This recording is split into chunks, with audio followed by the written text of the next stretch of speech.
समझ में नहीं आ रहा था, तो मैंने एक प्याज काटी, जीरा डाला, तेल डाला और चावल को इन को भी देंगे।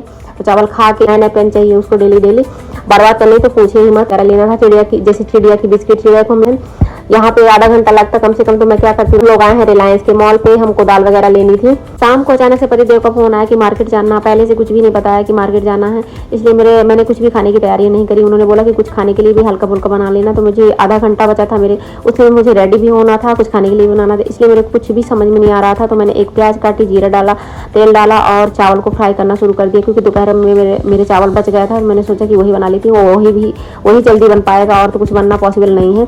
तो मैंने चावल को अच्छे से फ्राई कर लिया है। इतनी जल्दी और मैं कुछ भी नहीं बना पाती, इसलिए मैंने चावल ही बनाना सही समझा। तो चावल को मैंने अच्छे से फ्राई कर लिया है। चावल थोड़ा सा मेरा दोपहर का था, गीला हो गया था, इसलिए वो चिपक रहा था, लेकिन तेल डालते ही खिला खिला सा हो गया। धनिया पत्ता डाला, इसके बाद मेरा चावल बिल्कुल फ्राई हो चुका है। इसके बाद हम लोग खाना चावल वगैरह खाएंगे, अभिनव को भी देंगे। तो चावल खा के इसके बाद मार्केट के लिए निकलते हैं। मार्केट में जाते ही सबसे पहले अभिनव को संभाल लेना, क्योंकि उसका पेपर चल रहा है, तो उसको पेन वगैरह चाहिए थी। उसको पेन का इतना शौकीन है ना कि नए नए पेन चाहिए उसको डेली डेली, बर्बाद करनी तो पूछे ही मत। पेन लेने के बाद उसका हम लोग आ गए किराना की दुकान में। किराना की दुकान में कुछ सामान वगैरह लेना था चिड़िया की, जैसे चिड़िया की बिस्किट, चिड़िया को हम लोग बिस्किट डालते हैं डेली, एक पैकेट बिस्किट और एक दो मुट्ठी नमकीन लेते हैं। तो नमकीन और बिस्किट उनका खत्म हो गया था चिड़िया का, पक्षियों का, तो वही लेने आए हुए थे। इसके बाद हम लोग आ गए मेडिकल में पापा जी की दवाइयाँ लेनी थी, तो उनको लेके इसके बाद हम लोग आ गए हैं सैलून में। पतिदेव को सेविंग करवानी थी, तो सैलून आ गए हैं।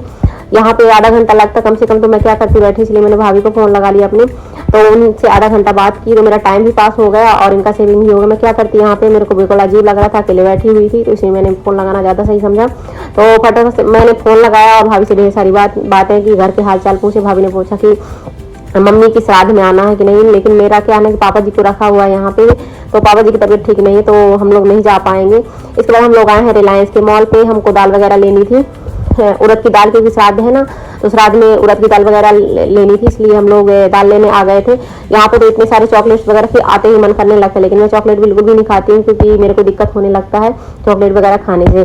तो आए हैं दाल लेने, लेकिन दाल है ही नहीं, उड़द की दाल लेने आए, लेकिन यहाँ पे मिला ही नहीं। तो पैकेट वाला देखा, पैकेट वाला भी नहीं था, तो बाहर किराने से ही लेना पड़ेगा। थोड़ा सा हैंड वॉश वगैरह, साबुन वगैरह खत्म था, तो वो लेंगे। इसके बाद हम लोग जाएंगे घर के लिए। तो फटाफट से देख लेते हैं साबुन वगैरह जो भी थोड़ा बहुत आए, तो वैसे उड़द की दाल लेने ही थे, लेकिन नहीं मिल रहा, तो क्या करेंगे, बाहर से लेना ही पड़ेगा किराने की दुकान से। तो बाहर से जाएंगे लेंगे। और चावल तो बहुत ही अच्छे अच्छे हैं यहाँ पे, हर वैरायटी के चावल देखा, और इसके बाद हम लोग जा रहे हैं घर के लिए। तो मेरा ब्लॉग कैसा लगा कमेंट में जरूर बताइएगा, लाइक कीजिएगा, शेयर कीजिएगा। गाइस अभी मैं आ गई हूँ पूजा की तैयारियां करने के लिए। फटाफट से पूजा की तैयारियां कर लेती हूँ, क्योंकि इन लोग सभी लोग आ रहे होंगे।